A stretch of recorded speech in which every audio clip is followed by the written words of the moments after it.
Je pense que Karl, comme il a toujours été, il a toujours été très fier de moi, de mes engagements. Je pense qu'il est très fier de moi là-haut, évidemment.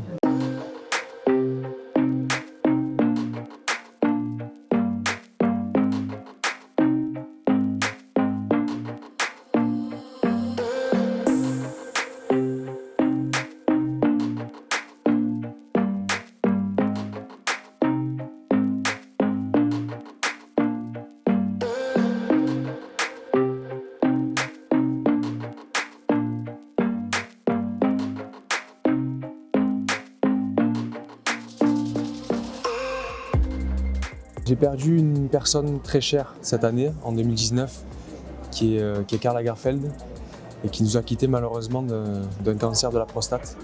Donc quand on a fait appel à moi pour ce projet-là et pour soutenir la cause et pour la porter, évidemment, j'ai pas hésité une seule seconde. Je pense que Karl, comme il a toujours été, il a toujours été très fier de moi, de mes engagements, de ce que j'ai toujours voulu mener et faire dans ma vie à côté, en parallèle de mon métier de mannequin.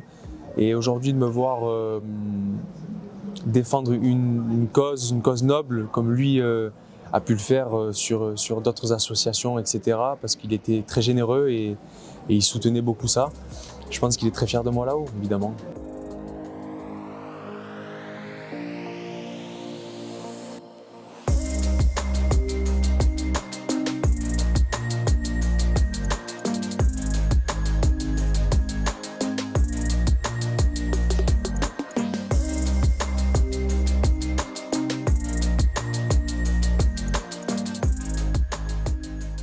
Ce qui m'a embêté, ce qui m'a chagriné, c'est que évidemment il s'est battu pendant presque plus de 5 ans.